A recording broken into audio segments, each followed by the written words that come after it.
కరుణ భాగ్యని పంతులు గారి దగ్గరికి లాక్కు వెళ్తుంది.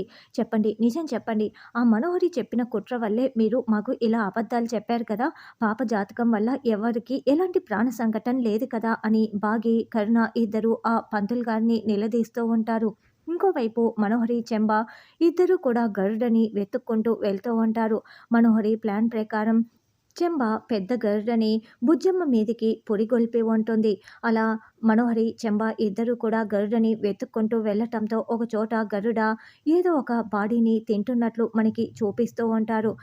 మనోహరి అదుగో గరుడ అక్కడే ఉంది, దొరికేసింది అని చెంబా చెప్పటంతో పద ఇంకెందుకు ఆలస్యం అని మనోహరి చాలా సంతోషంగా దూరం నుంచి చూస్తూ ఉంటే చెంబ గరుడ దగ్గరికి వెళ్ళి ఏదో మాట్లాడుతూ అక్కడ గరుడ ఒక బాడీని తింటూ ఉండటంతో చాలా సంతోషంగా చూస్తూ ఉంటుంది.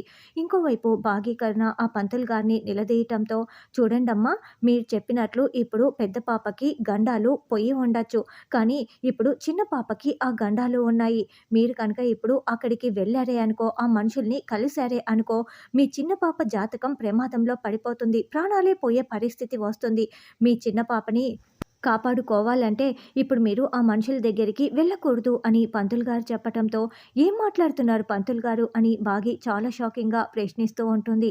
అవునమ్మా, ఆ జాతక ప్రభావమే అటువంటిది. ఇప్పుడు మీ చిన్న పాప ప్రాణాలకి ప్రమాదం అని చెప్పటంతో భాగీకరణ ఏమీ అర్థం కాక ఇద్దరు ఒకరిని ఒకరు చూసుకుంటూ టెన్షన్ పడుతూ ఉంటారు.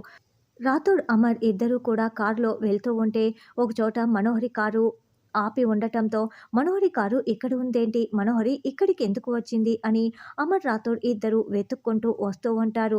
చెంబా గరుడతో మాట్లాడుతూ ఉంటే మనోహరి కాస్త దూరంలో, చెంబాకి కాస్త దూరంలో నిలబడి ఉంటుంది. ఇక అమర్ అక్కడ ఉన్న చెంబా మనోహర్‌ని చూసేసి మనోహరి అని పిలవగానే మనోహరి టెన్షన్ పడుతూ అమర్ వైపు చూస్తూ ఉంటుంది. ఇప్పుడు బుజ్జమ్మ ప్రాణాలకే ప్రమాదం అని చెప్పటం వల్ల బాగి మళ్ళీ సైలెంట్ అయిపోయి 2 ఇయర్స్ దూరంగా ఉంటుందా?